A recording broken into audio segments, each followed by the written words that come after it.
家4口7日遊，大家繼續睇落去啊！今次我哋住呢一間 Airbnb 有2間房，有小型廚房、洗衣機同埋雪櫃，房間都有好多置物嘅空間，廁所更加有按摩浴缸。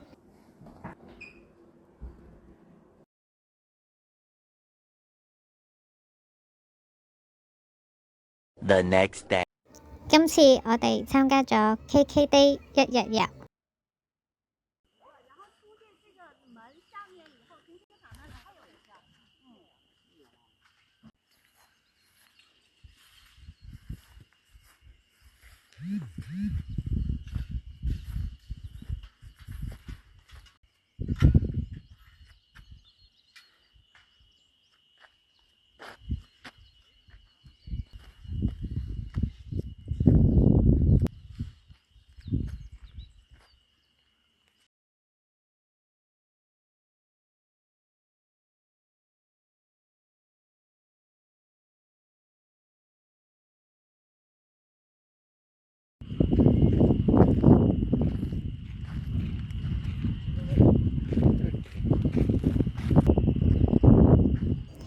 呢個係5、6月份先有嘅知英，後邊嗰座山被稱為北海道富士山，叫做羊蹄山。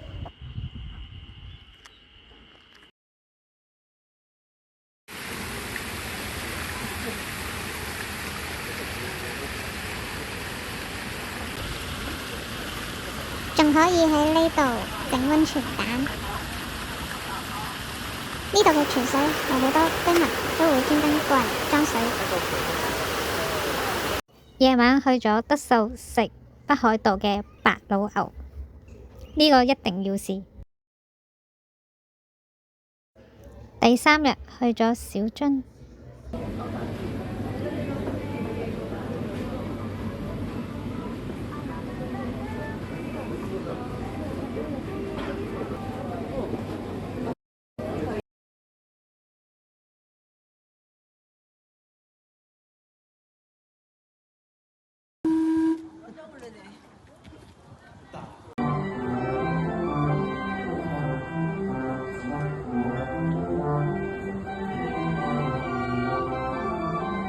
夜晚去咗草岩山睇夜景，望落去真係好壯觀，不過真係好大風，好凍。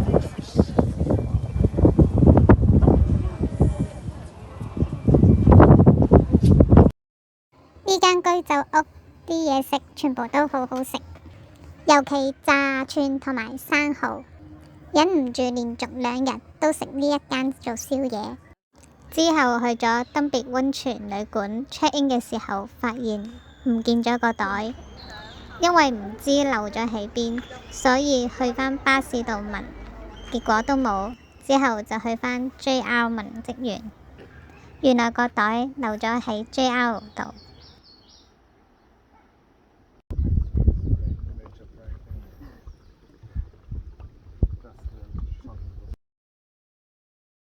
由於個列車開到總站函館，所以我哋分2批，一邊去函館，一邊返札幌去二條市場。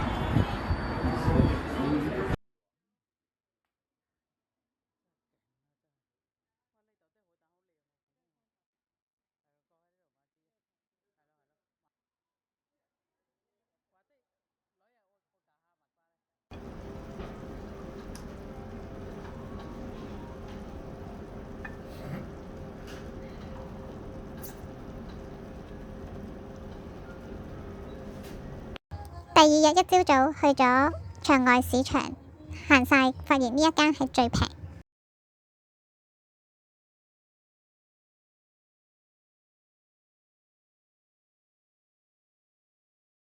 跟住去咗呢間北海道必食嘅壽司店，開門前半個鐘就已經喺度，所以一開門就可以入去食。平時嘅話可能要等成2個鐘先有得食。吞拿魚同埋蟹湯都超推薦。7日之旅就咁就完結，下次冬季體驗不一樣嘅北海道。